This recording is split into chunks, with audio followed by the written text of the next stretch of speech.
Sunday morning gold, eyes on the score, touchdown dance ball, craving for more.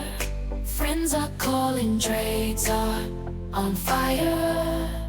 Rookies falling, championship desire. Fantasy football fever, chasing the dream. Top of the leaderboard, we're the winning team.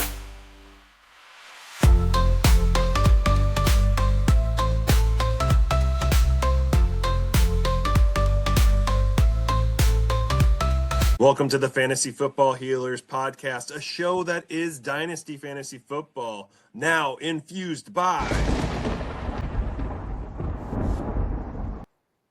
the Fantasyholics. That's fantasyholics.com, at fantasyholics1 on Twitter. I'm your host, Dustin Brown, and you can find me at FF Healers on Twitter X. And don't forget, you can search us on YouTube, Fantasy Football Healers and Fantasyholics, and we're going to bring in a special guest. Today, we have a special guest. He is a guy that excels in the fantasy space. The Excel genius. Integrating spreadsheets to find the best quarterback prospects of our time.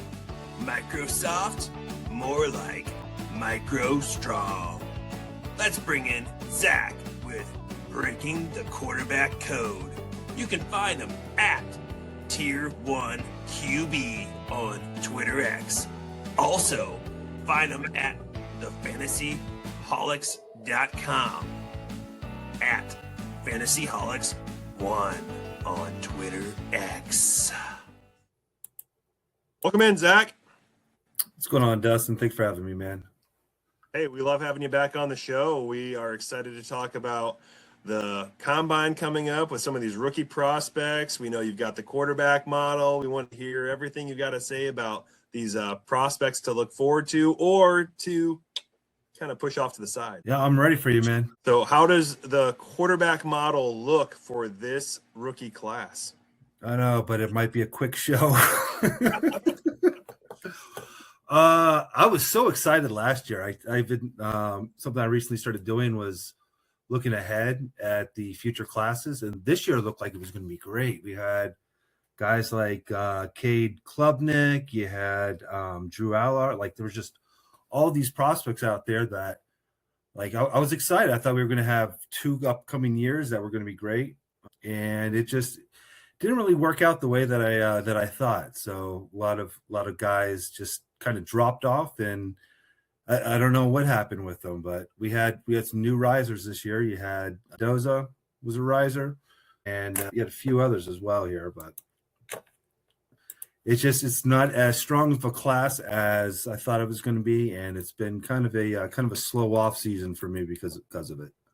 Well, and I think how this class took a hit also is a lot of people expected Dante Moore of Oregon to come out, and then he decided to go back to school.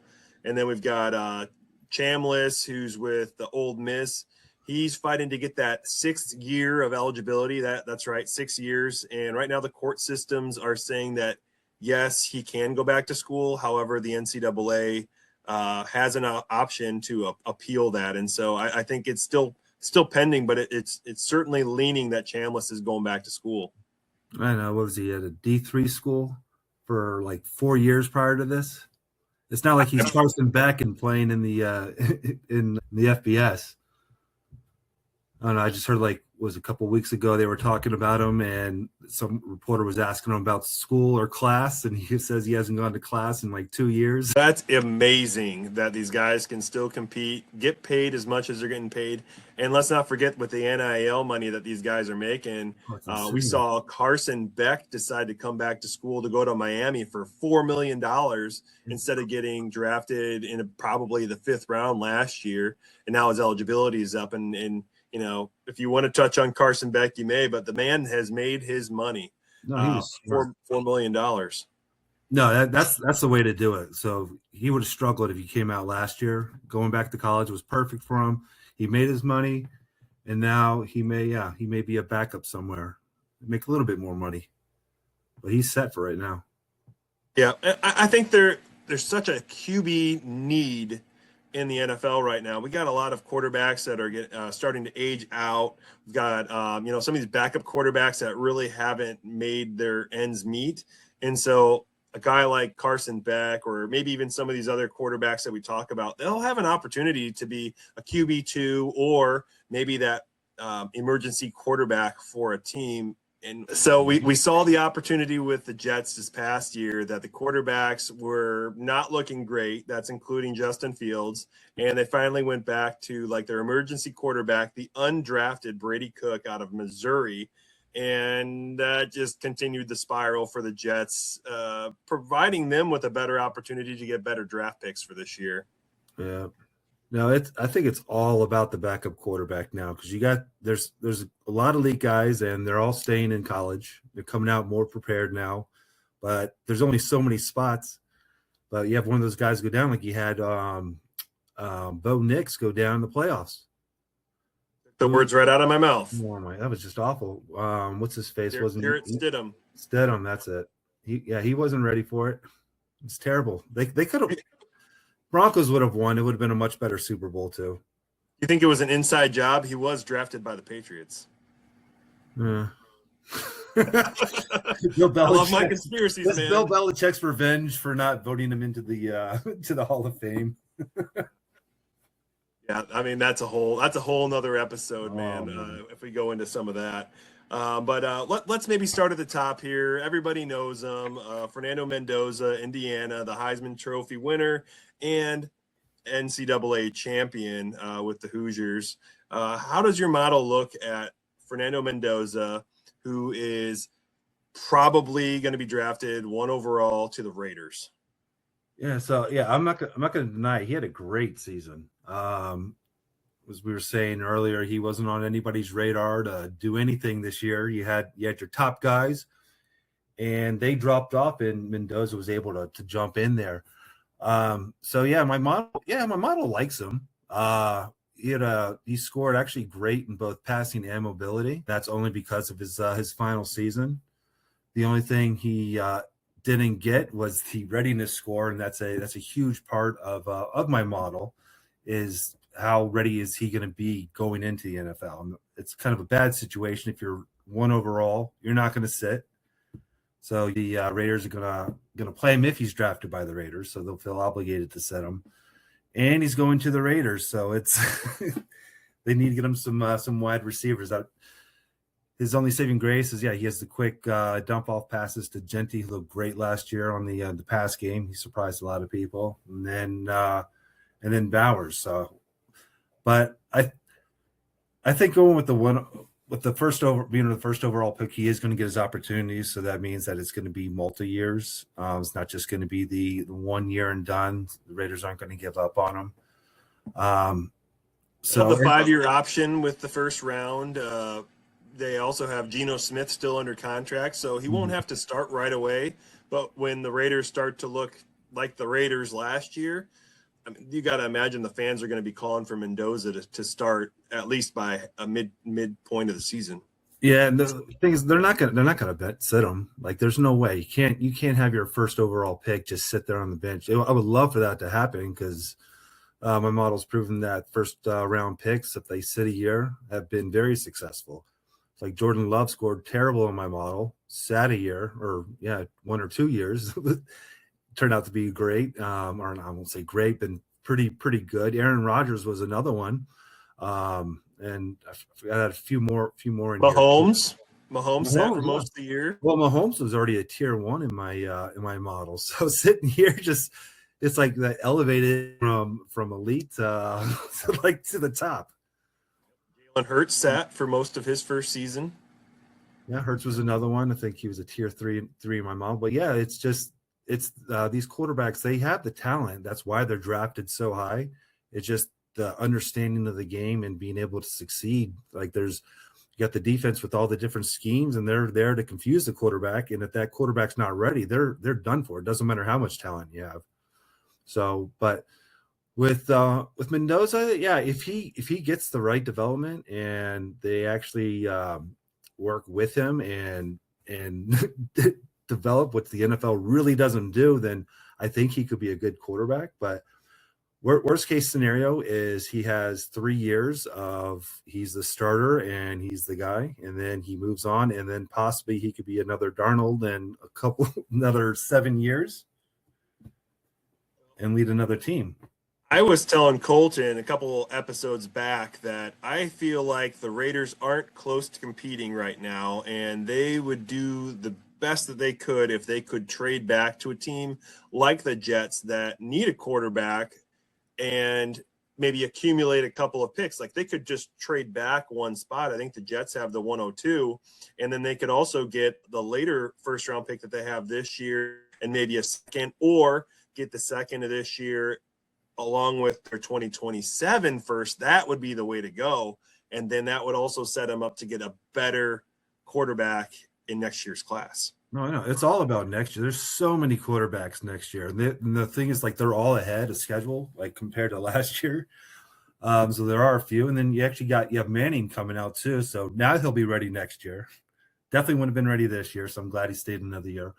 But yeah, next year's the time to do it. And if I were the Raiders, like, yeah, they're not ready. If you get a quarterback now, like, all you're going to do is throw him into the fire, and chances are that quarterback's going to be set up for failure.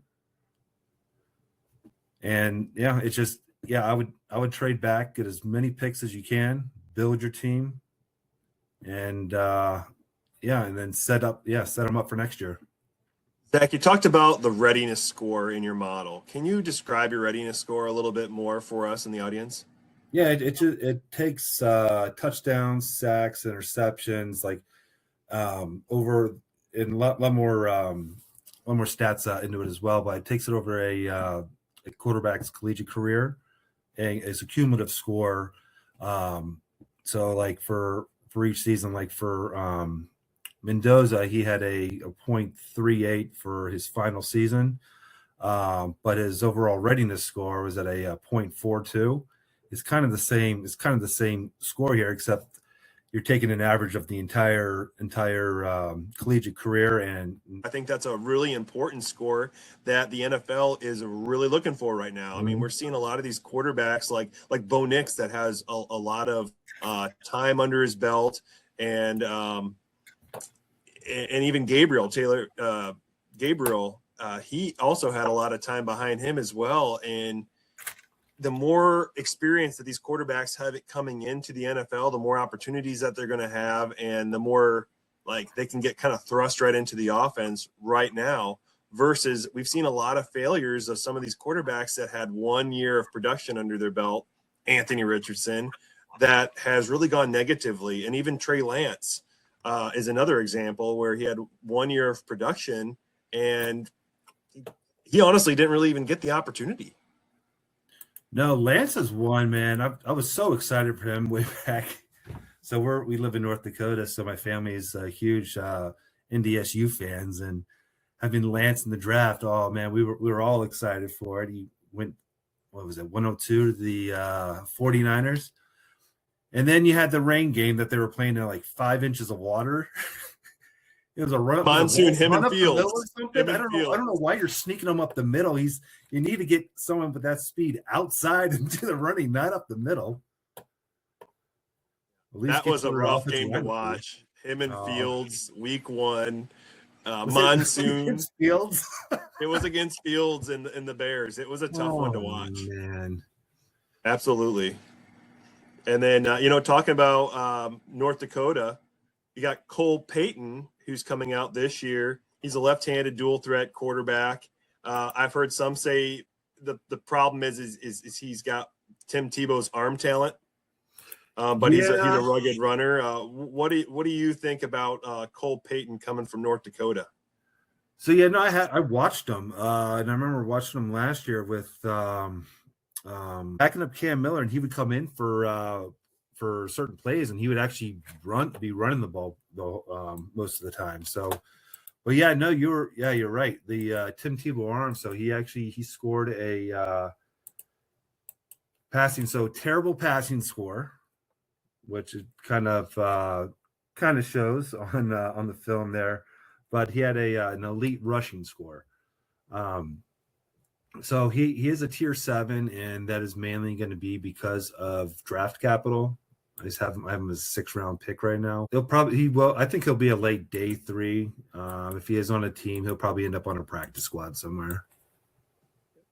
So I actually had down here that he scored 15.48% rushing touchdown rate as a junior.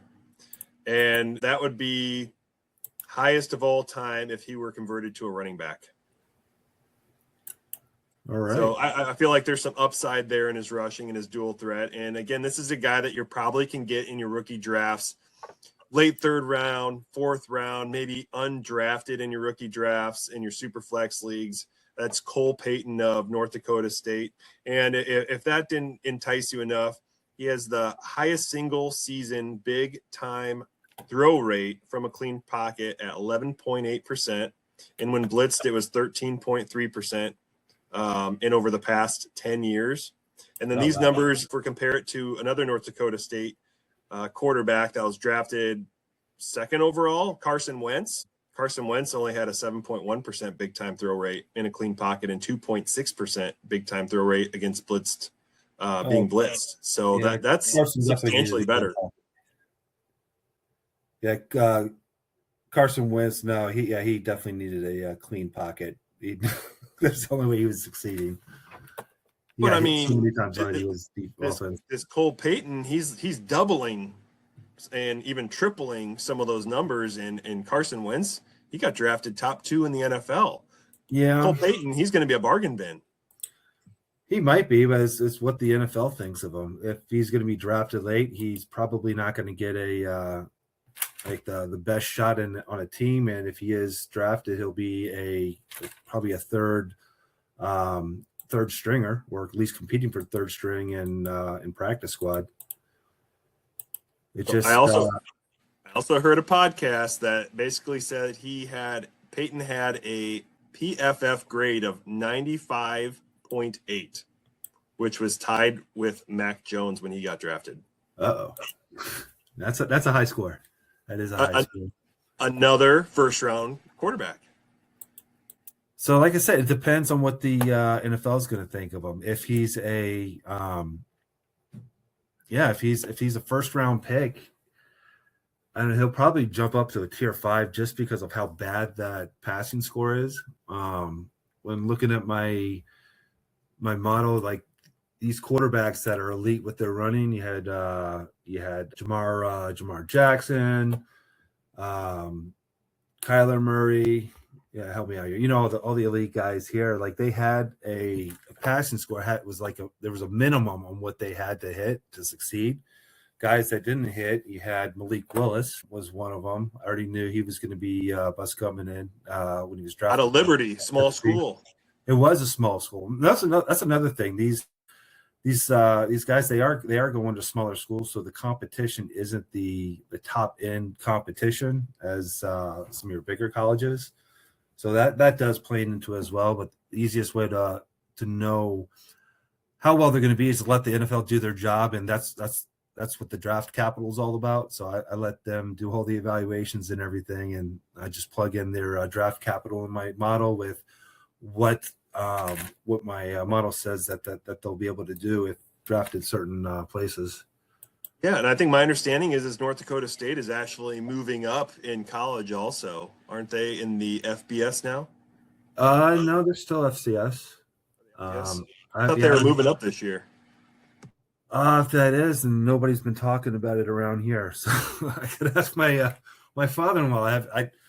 I follow the team. I don't love the team. They have a great program there. They're always competing, but yeah, I haven't heard anything about moving up to any other division. Breaking news: the North Dakota State team is moving up from the FCS to the FBS level, joining the Mountain West Conference as a football-only member starting in the 2026 season. Really? When did this break? I'm breaking it right now here on the podcast. But when was it announced? When was that announced? I'm not sure when it was announced. I just looked it up on Google, and thank you, AI, for coming up with the results I was looking for. Yeah, So breaking news to me. boom shakalaka. One day ago. That's why I haven't heard anything yet. My goodness. That's from Breaking news. CBS Sports. Look at that. And would it floor you if I told you that right now I've got Cole Payton in my top 5 quarterbacks in this class? No, because quarterback class is that weak. I think he has an opportunity to move up. There really isn't a solid QB2 or even a solid QB3. I hear a lot of people trying to lift up Ty Simpson out of Alabama, but he nearly got replaced by a freshman Alabama quarterback this year. And I personally didn't see it when I was watching him. And in fantasy football, I like to find more upside plays than a Ty Simpson. I'm looking for guys that have that rushing option, that dual threat ability, and if they have an opportunity, maybe they can score you some points. We didn't see that with Jalen Milroe out of Alabama, a now Super Bowl winning Jalen Milroe with the Seahawks, but he still has the upside if he ever has the opportunity to play any games. Oh yeah, that's the type of quarterback I want. No, he's in a perfect situation here. So he had a whole year that he didn't have to worry about anything on the field. And I bet that the Seahawks thought that Sam Darnold was going to pull Sam Darnold and having to put Milroe in, but Sam Darnold was amazing this year for the journey that he's been through. Jalen Milroe, yeah, an elite runner. So he's probably one of the best running QBs come out of the draft. But his arm was it was awful. Having the year to be able to sit behind and learn, he has a chance. Yeah, he has a chance if he gets it. I think he could do the job, and he'll definitely scare some defenses, especially if it's mid game because they didn't have to prepare for him. Zach, we talked about a few of these quarterbacks in this draft class. Again, a draft class that's underwhelming. Are there any of these quarterbacks that you're looking forward to seeing next week at the Combine? If so, who are you going to keep your eye on? I'm personally concerned about some of these wide receivers that we're looking for in the team drills, because I'm just wondering if the quarterbacks are going to be able to, drive the ball down the field for some of these athletes to make some big plays. But even with that, I still think that there's some quarterbacks that are going to be, at least interesting to just kind of watch how the process breaks down. Yeah, and I think that's why they invited 45 or there was a ton. I don't forget how many wide receivers were invited this year. It's an incredible number. And tight ends, 27 tight ends, the most in the last number of years. Yeah, no, I actually have it. I posted about it and I can't remember, man. Hold on, let me pull it up. I have the numbers right here. So 15 quarterbacks, 21 running backs, 46. I was right. 46 wide receivers, 27 tight ends. But that wide receiver number is insane. Some tight ends. That they'll be going right off there on the Friday, and I think they're with the D-backs. And I'll have an opportunity to see them in person there live at the Combine on Friday, and then on Saturday, as you know, they got the quarterbacks, wide receivers, and running backs, and we're all going to be tuned in on that Friday and Saturday. Oh, that's going to be exciting. Are you going to be streaming it live? I won't be streaming it live, but you have the opportunity to stream it live if you have NFL Network, and I suspect any of the other YouTube videos that may be popping up on certain individual drills and whatnot. But I'll be taking some pictures. I'll be taking some videos. I know I shared some videos with you last year. Last year, I think, is really when we started to really connect a lot more when I was at the Combine, because I just remember just like texting you and messaging you quite a bit there on Twitter. You had some interest in some of the quarterback prospects last year and seeing like how the throwing velocity was. I remember sharing some of those videos with you, and I'm hoping I can do the same thing this year. This year I'm going with my stepdad, and I'm really looking forward to spending some quality time with him. Oh no, that'd be fun. You'll probably sit next to another prospect's family again this year too. Cheer with them. I need to watch what I'm saying, because I remember really negative of Riley Leonard. I remember like it was yesterday. I peeked over to the side. I had no idea who so-and-so's parents are, And I remember just speaking like really poorly. I'm like, oh yeah, I know Riley Leonard. He just looks like a guy that's just wanting to just be on a team. He doesn't care what team it is. And all of a sudden I look over and I can see who I believe was his parents and looked at me and they were scowling. And I'm like, ooh, I better watch what I'm saying. And I'm a he did okay. I'm a fantasy analyst. I know my shit. Okay with the Colts, you know, he did all right. He held his own. Better than I was expecting. No, yeah, he did. It was funny because when Riley Leonard was drafted, he had kind of similar profile as Anthony Richardson and Indiana Jones, Daniel Jones. It was funny that they took three of the same. They had three of the same style QBs on their team. Yeah, I do recall you sending that out on Twitter. Well, let's move on from the quarterbacks. And Well, back up. You were asking me earlier about the quarterbacks that I excited about, because there has to be some excitement in this class, right? Oh yeah. Wow. So there's one quarterback out there that's exciting. His profile, it just jumps off.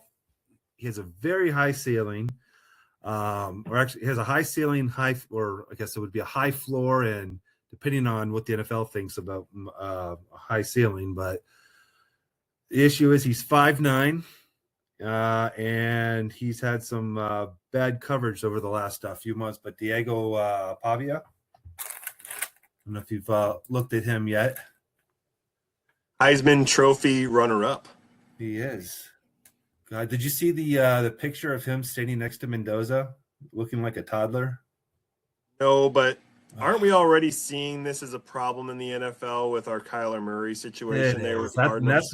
That's what sucks about this situation, because like analytics jump off and it's something to be really excited about, but everything else is saying that this dude is not going to be able to do it. I don't know, he was a playmaker in college. Like he's the reason Vanderbilt won all those games. He has the most passing yards, touchdowns, and most wins for Vanderbilt in their college history. That has to say something. And he's the Heisman runner-up. So I don't know. I think people are very low on him right now. I think when the combine happens, I think his name will pop up and people will start getting excited about him. But right now, it's hard. Like his size and the negative publicity and this coverage that he's had the last couple months after everything he's I don't know, there's a bunch of stories going around on Twitter, but it just that stuff turns you off. But then you look at these numbers and I'm like, I gotta trust my model. So we'll see what happens and see what the NFL thinks of him. If I am bringing my binoculars, so I will be able to see him. So I will let you know. I'll let you know this. So my model, I have him in. What do I have him drafted? And I have him as a 6th-round draft pick, so a day 3 pick. And his upside with his rushing and passing, he'd be a tier 6, but he'd be actually the number 1 QB in the class, which is kind of insane. Wow. Okay. Yeah, I know, right? That you're setting the bar. I know. Low there. It's a rough class, man. Do you have your model up right now? I've got a guy right now, and I have him here in my top 3, and it's because of the upside I think that he brings with his rushing, and that's Taylon Green, quarterback out of Arkansas. He's 6'6", 240 pounds, and I even referenced him to Colton a few pods back, and I said, you know when I was watching him, who he reminded me of? Anthony Richardson. He's not going to get the draft capital of Anthony Richardson, but he may have the opportunity to actually go through his progressions and, actually train as a backup quarterback before stepping foot on the NFL field. And I feel like that at least provides some upside. And it wasn't too long ago where we were all taking swings on Anthony Richardson because the upside was so enormous. If he could just make some of the easy passes, like you'd be winning fantasy. But it wasn't meant to be with Anthony Richardson. But this isn't a guy that you're going to have to spend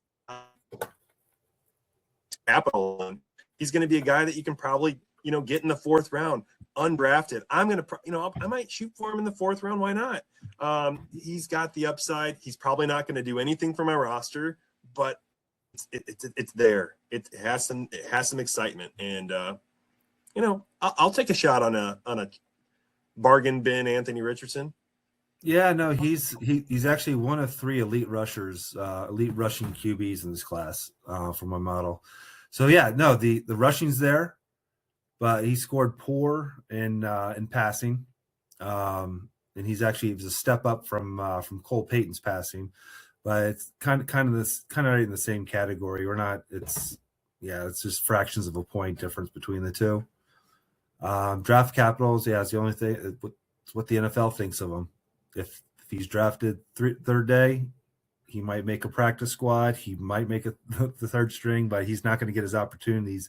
He's going to have to shine. And with these NFL quarterbacks, they're not looking for your leg. They're looking for that arm strength, those passes. And I don't know if he's going to be able to prove it to the team to be able to get a shot here. I mean, we've seen a number of players if they can't hack it in the NFL. He's at least got the height with being 6'6", 240 pounds. He's not far off of being a tight end size. And if he doesn't make it with being a quarterback, maybe he can convert to a tight end position and maybe provide some fantasy value in that way a couple years down the road. That kind of segues us into the tight end position, Zach.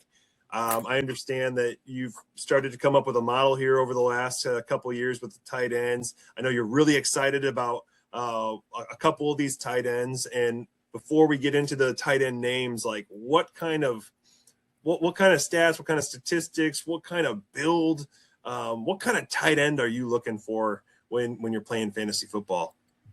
I'm looking for someone that gets the ball. That's the biggest thing. Who's going to be that big target that no matter what, quarterback is going to look at him and throw him the ball. We saw that last year with Harold Fannin Jr. He was my number 1, and he had the worst situation of any of the tight ends coming out there, and he was always getting the ball. Year before, you had Brock Bowers. Like, it just in college, it's the guys that are getting the ball. It's not the blocking keeps them on field, but the NFL is changing now. Like, you have these 2 tight end sets. They want to confuse the defense. Guys that can get out there and block or shed a block and then get out there and get open and get those the quick passes. So I'm looking for someone that's quick enough, that's big, that'll be on the field, and then someone that's going to see the ball. So touchdowns really don't tell a story about how a tight end is going to do. You had Trey McBride 2 years ago. He had Murray throwing him and never saw a touch. I think he had that first touchdown he had that year was a fumble going into the end zone or something that he recovered. It was something weird, and he only had 1 touchdown. The whole season. So the thing is, like, if they're getting the ball, then that's going to be the floor right there. The touchdowns where you can get the high ceiling with it. So, and eventually, the statistics is going to play out that the more you can get the ball, the more the chances are of you actually getting a touchdown with it too. So, but yeah, I'm looking for someone that's gonna be able to see the ball, catch the ball, and then be able to run with it. Some of the graphics that I'm seeing from some of the play cards that you have for the tight ends and the quarterbacks, they're very impressive. I love seeing the numbers like target share, yards per route run, how many yards, drops, and such. And you do a great job. And again, you can find that at Tier1QB on Twitter. But I wanted to bring up this new stat that you developed, and that's yards per team target. Can you talk about that a little bit?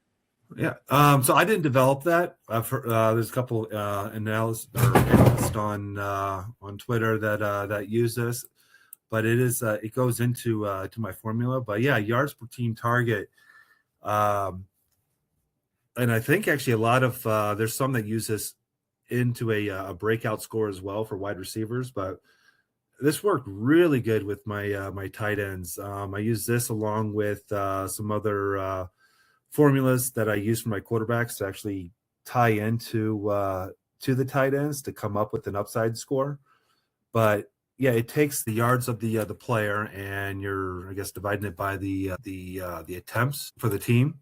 So you'll be able to see what I'm trying to explain myself here. Sounds like it's about how many yards that they have in regards to what the team is making as a whole. Does that sound right? Yeah, so it's just so I call it upside because the higher that score, the it's just the more productive that player is going to be. Like last year, Harold Fannin had one of the highest scores that I've had in my model.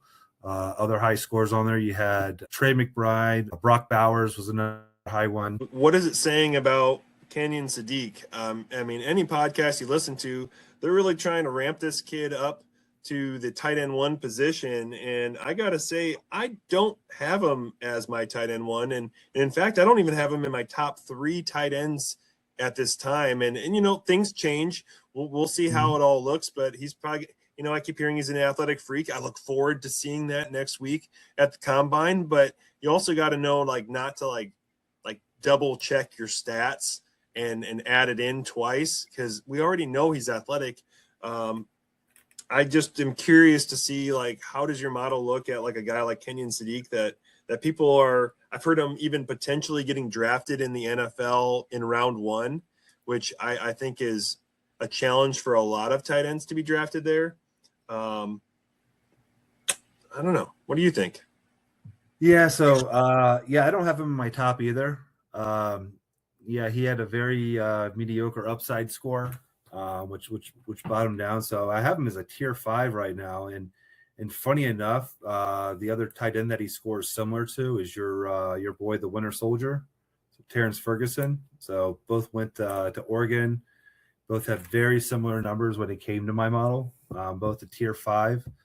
So I think he'll be fine. When he gets to the NFL, I don't think he's going to be this elite tight end that everybody or a lot of people are expecting him to be. I think the draft, combine will come. I don't see him being a first round pick, especially for a tight end. Yet last year you had 2 really good tight ends with Warren and Loveland, and Sadiq's not on the same level as those 2.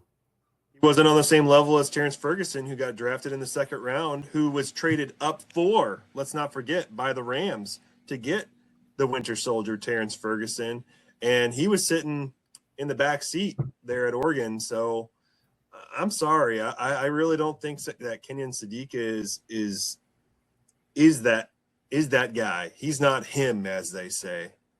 Yeah, no, I'm glad that there's someone else that kind of agrees with me on this. If every draft, if you followed any fantasy drafts out there, everybody on YouTube and everybody has a model now, and everybody's doing mock drafts. But about 99% of those drafts, Sadiq is the number 1 tight end and in the first round. So that either tells you that it's a really, really weak draft or weak class, or people just aren't evaluating the players properly.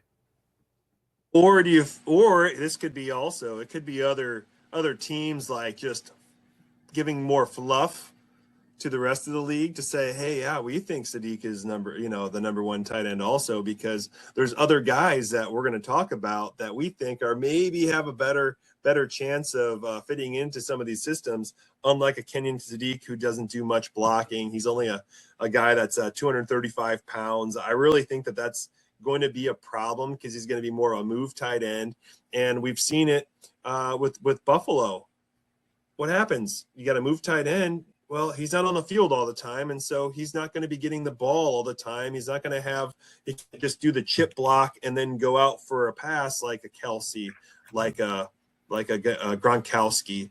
And so I like a guy that's going to be on the field more times than not, and I don't think that Kenyon Sadiq is one of those guys. No, he's athletic. So I've seen his tape. He looks pretty athletic, but just and he is, and I like athletic tight ends. Yeah, it's just the scores and the profile that he's in. It just shows that he's just going to be. I think he's going to be overdrafted by people. He's not going to be terrible, but he's not going to be worth that first round pick for you. So you just keep an eye out and watch the combine, watch film. I hope that he blows the combine out of the water, because you know what's going to happen? People are going to rise him up even that much more. But I'm telling you, I'm not double counting. I know he's athletic already. So why would I make him go up in my model anymore, or your model anymore, because we already know he's athletic. No, he can't go any higher unless there's a higher draft round. But it's my model. I want to be non-biased with everything, and if I see a guy does great out there, I'm not just all of a sudden coming into my model and fixing some numbers to make sure he jumps up. It's what's going to be there. So all I got to do after the draft is put what round he was drafted in, and there it is. You're one of the biggest fans of this next tight end that I think we're going to talk about. And again, I've seen your scorecard that has a lot of great detail, information, images, stats, everything that you want to see in a scorecard. And that's Max Clare out of Ohio State. You want to touch a little bit about Max? Yeah. So if you're just watching his film from this year, you're not gonna find a superstar. It was the previous year that he absolutely went off, but with this year, he still did good. He was sitting behind Tate and Jeremiah Smith and even Bo Jackson. So he was the fourth in line for any sort of points or anything looking at in college, but. Yeah, I have him as a tier 2, and he is in the same tier as I had Harold Fannin for last year. Is my number 1 tight end, and I have him as currently as an elite starter. That's if he's given day 2 draft capital, and I think he will be, just because he is a big guy. He can catch the ball. And he can make plays. Famously high on Harold Fannin Jr. last year, and you were putting your money where the mouth is. Every single rookie draft that I was in there with you, you got him every time. So it is scary to put all your eggs in one basket, because if it goes the opposite way and he sucks, and I didn't believe in and I believed in my model and it failed me, then I'm in trouble. But it worked out. It worked out for me. Player like that, I was able to draft super late. I was able to see ADP for these players, and I know like the value. I could wait till a certain round to be able to get someone like that. Like I have Max Clare. I just did a mock draft with Zach Rome from Fantasy Holics, wide receiver 1 room, and we had Max Clare at our number 10. Everybody said it was the worst pick ever, and we had a couple other picks on there as well, and everybody kept complaining about our picks. But like the weeks go on, and then all of a sudden those picks start making sense on where they are. So I don't know if we are ahead of the consensus out there or what, but yeah, we have to go with our model on what it says, and this is what it's telling us, and we build these models, and that's the hard part, and then the easy part is just plugging it in, and it tells us exactly what to expect, and we got to go with it. But Max, gotta say, you're way ahead of. Oh God, no! I mean, 10th pick overall in rookie drafts. Oh man, no, it's insane. Trust me, this is our pre-draft. This is our pre-draft rankings too. So, is this super flex? It is a super flex. Whoa! I mean, you guys are like skyrocket to the moon on Max. Oh God, we had Mendoza at number 7, and that's super flex. So like with that, that's interesting. So here's the thing: if you know that a player is gonna bust, and he's a first round, are you still gonna draft him in the first round? Like it's like if right now, if we had a draft today, and Jamarcus Russell was the QB, where are you drafting Jamarcus Russell knowing that he's going to be a bust? He was drafted in the first round. What was he? The number 1 overall pick? He was by the draft capital, the Raiders. And I think in Superflex, you still have to take the chance, because quarterback tends to be king in Superflex, and there's always going to be somebody that needs a quarterback. And getting him at 7, it seems like such a value. Yeah, no, that's if he falls, I'll be shocked if he falls there. Like he's not going to fall there in drafts, but that's just like my value on him, or like where I would pick him. And the only reason why I would take him at the 7th spot is because the first overall pick holds value. Like even going into the next year, you could still sell that pick. I think Cam Ward was way ahead of Mendoza, and I think I had him last year. I think was the 103 was the spot I had him for. And that's for super flex leagues. But it's yeah. Is there any other tight end that was drafted before Claire? Say that again. In your guys' rookie draft mock, was there another tight end that was in the first round? No, he was the only one. Over Sadiq. Over Sadiq, yeah. Impressive. So is he the number one tight end in your model right now for this class? He is the number one. So I kind of have a 1A and 1B, and my 1B is your 1A. So it's but yeah, just the way his that he was so young. So with my upside score, I take the yards per team attempt, and I mix it in with the age. And Max Clay, yeah, he had a great breakout, and that's just pushing his upside up for a tight end. So I think he'll be 22. He'll still be 22 when drafted. So he's still pretty young player out there, and yeah, I got to go with my model, man. So who's your 1B? 1B, and I actually he was my favorite coming into this year until my model told me Claire, but Eli Stowers from Vanderbilt.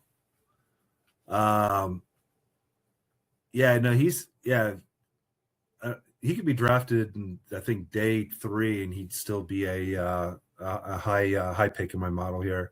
I'm having him as a tier 3, second overall pick. I'm sorry, the second tight end in my model, and he is a weekly starter if drafted.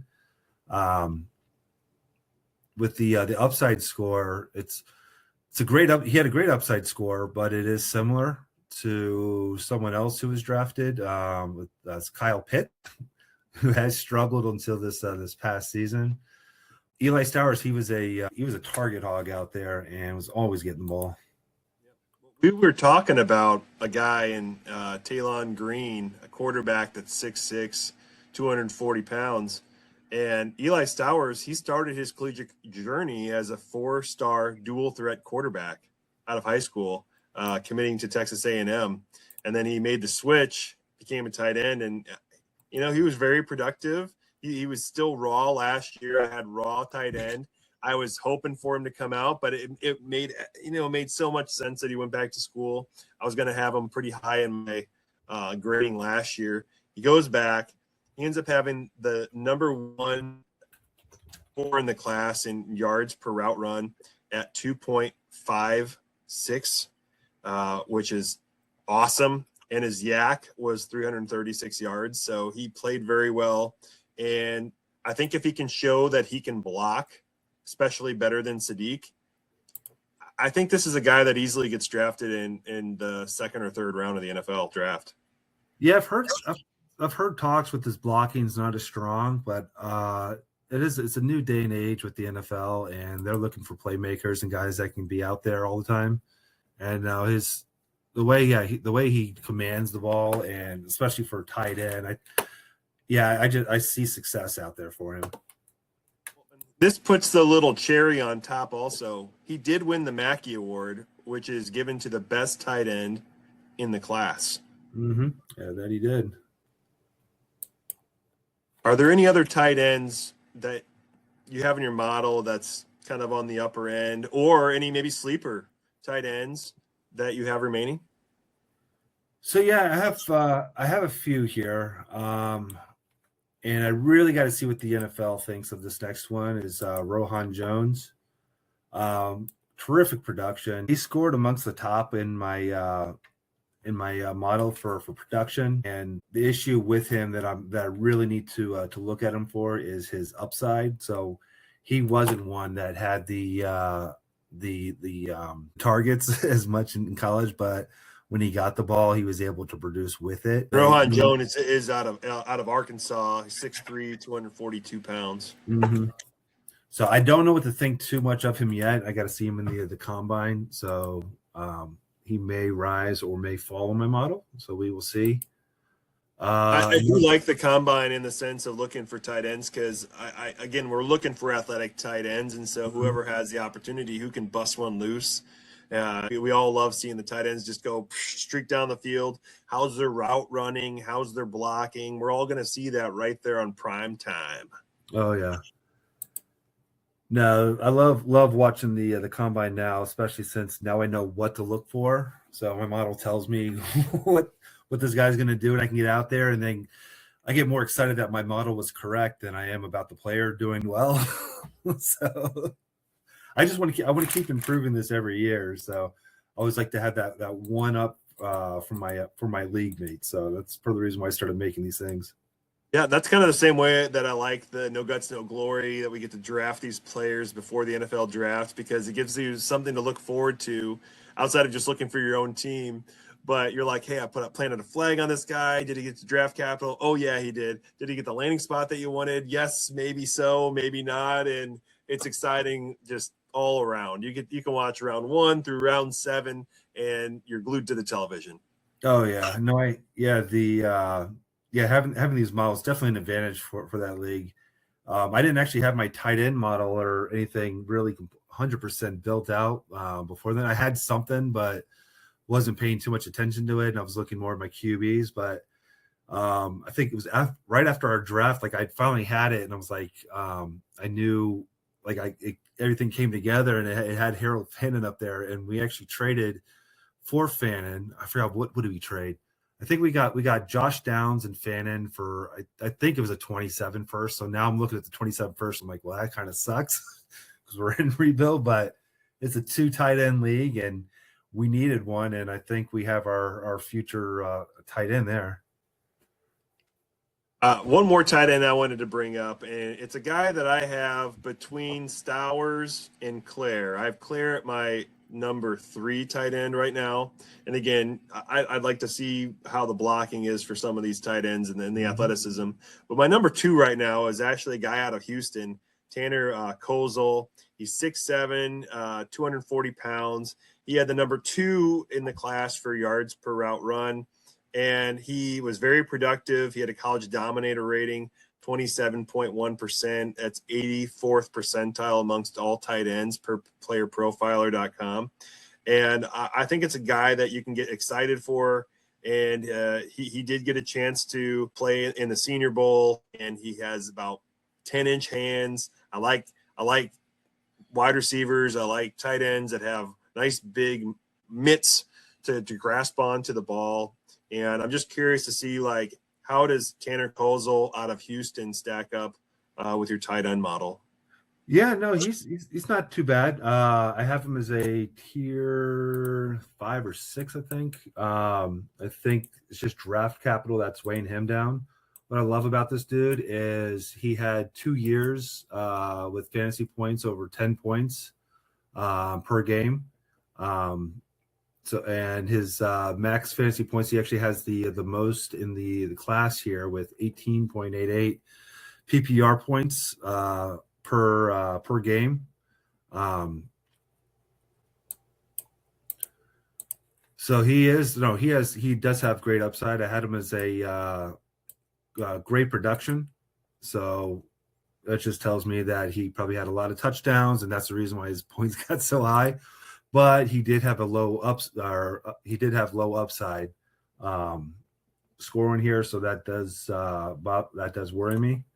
Just again, this is one that we got to see what the NFL thinks of him. Go watch him in the combine and opportunity. Does he get into a system that actually utilizes the tight end, or is he in a system that doesn't use the tight end? Yeah, I mean, that makes a huge difference for these guys. Yeah, and he could jump up. I have him as a drafted in the 6th round. I think that's where PFF still has him at. But yeah, if he jumps up the draft board, then my model is going to like him even more, because this is just given what the NFL thinks of his that he'll be able to do, and then based off what he's been able to do in college, and then kind of pumps out a score here. But Yeah, I yeah, was thinking he was going to be somewhere around 4, round 5, also, and I don't think he's going to be a day 2 tight end, and unless he really showcases himself here at the combine next week, which again just really gets you excited and gets the blood boiling because anything can happen. yeah. So, but yeah, he's my number 5 in my model right now, and he's down here is mainly because of the draft capital. Well, we're getting close to the end of the show here, Zach. I want to open the floor up if there's any other rookie players that you'd like to bring up. I know you recently wrote a post on Emmett Johnson and how much that you like him, a running back out of Nebraska. If you want to touch on him a bit, if there's any other players that you want to touch base on, we're definitely going to have you on the show again after the combine. To again just see how the calculations, how they update here following all the athleticism scores, and then again even after the NFL draft. Yeah, so I know a lot of people are down, but I kind of like this running back class. Like I don't know why. I have out of my top 8 picks here, I have 7 of them are received an elite receiving score. So I think this is one of the better receiving classes. Not necessarily the best run class, but that's what we'll have to see what teams think of these running ability here. Emmett Johnson right now I have as my second running back in the class, followed by Jonah Coleman.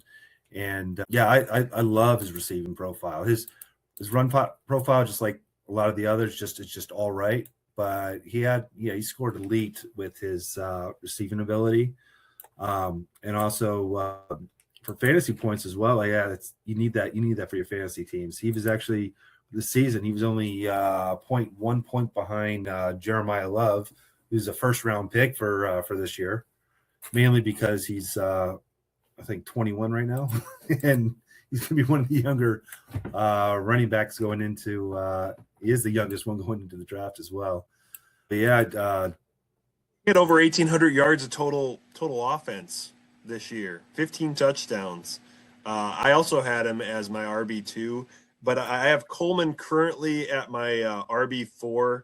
I have Jadarian Price as my number 3 currently, but again, a lot can change with the combine coming up. Yeah, I got Jeremiah Love, Emmett Johnson, Jonah Coleman, and Jadarian Price. So Jadarian Price, yeah, his run game is great. He might be one of the best runners in the class. It's just that his receiving game is non-existent. From what he did do, like it shows that he can do it, but like they hardly used him in the pass game. Well, and then what I like about him too is that he's dynamic, and so he can score, he can make plays on punt returns, kick returns. So this is a guy that's going to be active on game day, and that just gives just like one more kind of check. We got a guy like Jarquez Hunter that he was inactive week in, week out, week in, week out. A guy that I was really excited for coming out of the NFL draft last year, a guy that I believe was drafted in the 4th round. He didn't even get an opportunity to play at all because whenever there was injuries on the field, he wasn't even active. So he didn't even have a chance to showcase any of his skills. Jadarian Price, he's going to have an opportunity at any point to make a big play. Yeah, so no, he is one that I'm excited for. And the thing is, like, that's two top running backs from the same team. So you really don't see that. The other one that and I've heard people try to compare to is the kid out of Chicago that played with Bijan Robinson, Roschon Johnson.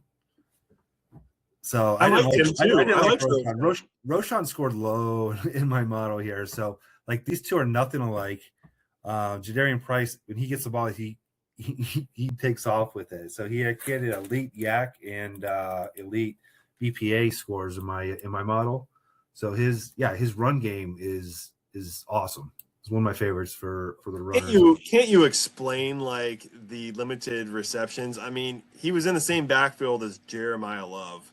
I'm like, who are you going to throw the ball to, Jeremiah Love or Jadarian Price? I think, like you said, he has shown the ability to catch the ball, He just and again we'll see here in the draft how does he do as far as catching the ball. It's going to be a good opportunity for us to see like how like is it forced on how he's catching it? Is he catching like the body balls that Colton likes to call them, or is he catching it in space? Is he making plays? Is he making people miss after he's catching the ball? And I think he has the opportunity to do so.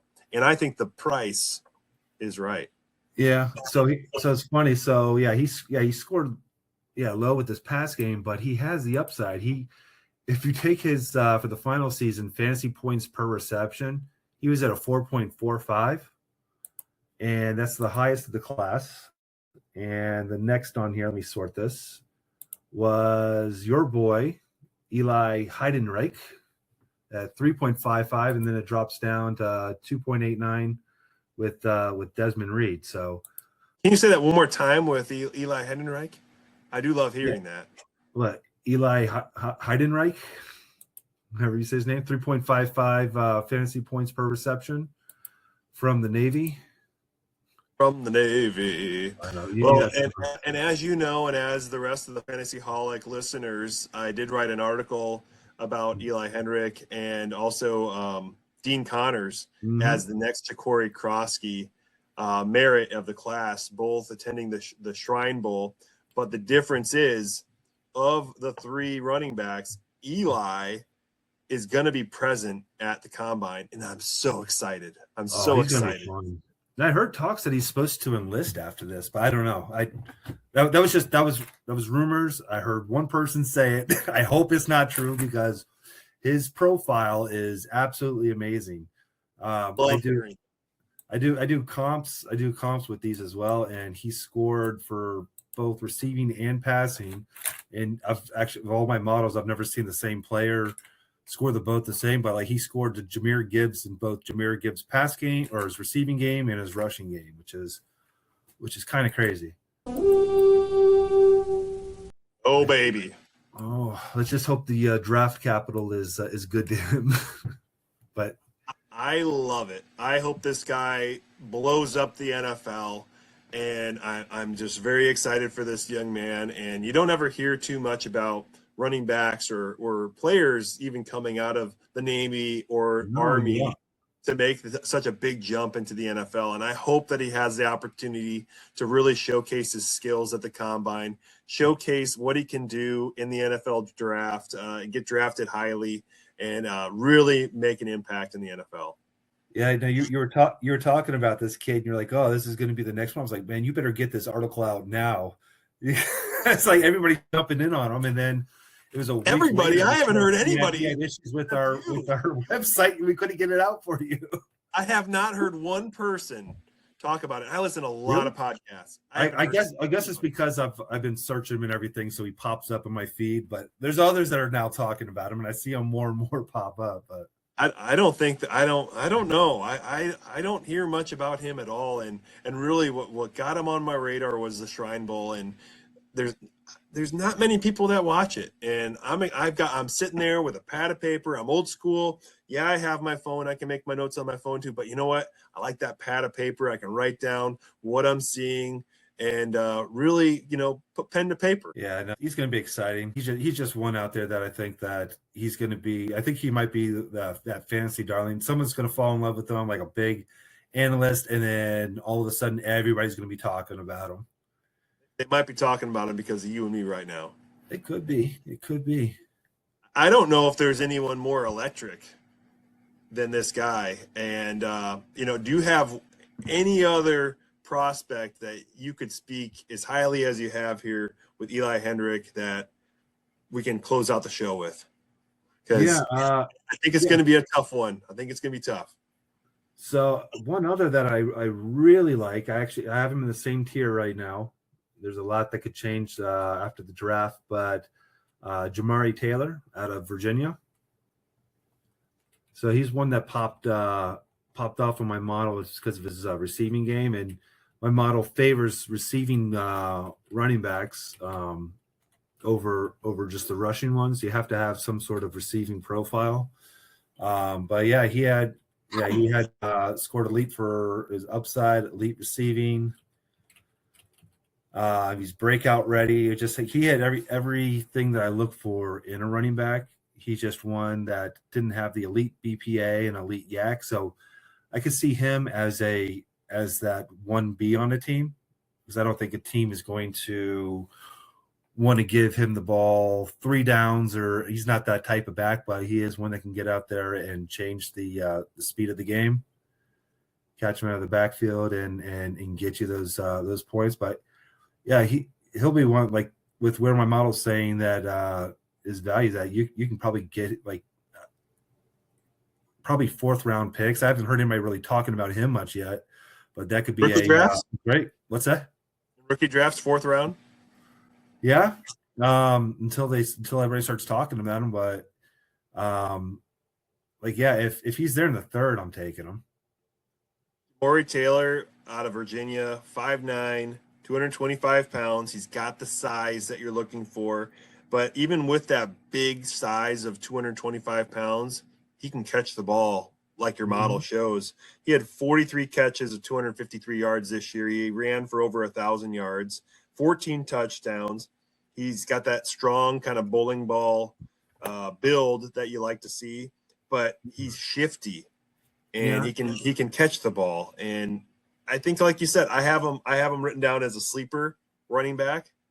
And so you're waking people up right now here on the show with Maury Taylor. Yeah, and I should touch a little bit more on his run game. It's not a bad run game. I have him as a solid rushing score. So I have the 4 scores: elite, great, solid, and low. But yeah, he's solid. He can get it done. So it's just, again, this is one that we want to watch where he goes and how high a team is willing to pick him up. Because if he gets early day 3 draft capital, like, then he's going to be worth it here. Walter Football has him projected at in between the 3rd and the 5th round of the NFL draft.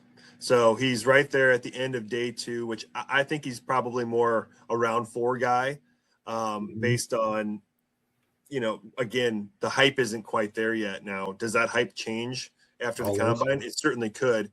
But I think a lot of these running backs we're looking at day 3 because of the quality of the defenders and some of the other areas, even wide receivers that are going to be kind of pushing themselves forward, and it's going to kick the running back position kind of down the line. No, and I can definitely see him. He could be I don't want to say, but a 3rd round pick. He definitely has the profile that says that he could do it. He had 2 seasons that he had fantasy points over 17 points, and 17 points per game, and his max per game was 24.93 points for his max season, which is crazy. I think that might be 3rd on the list. It looks like it's 3rd on the list here for fantasy points. So, but no, he is one that can do it. And yeah, he was my first sleeper until I heard one person mention Eli, and I was like, oh, I don't have him in my model yet. And then I was like, well, he's going up there. Awesome. So there you have it. I think that's a great way to end the show. We gave you 2 sleepers, 2 guys to look forward to watching next week at the NFL Combine, 2 guys that you can look forward to seeing maybe in that 3rd, 4th round of the NFL Draft, and 2 guys that you will not be surprised makes an impact on your fantasy rosters. Thank you again, Zach, for joining us on the Fantasy Football Healers program. Again, you can find Zach, and please search for him on Twitter at Tier1QB. You can find me at FF Healers. And don't forget to check us out with thefantasyholics.com. Wow.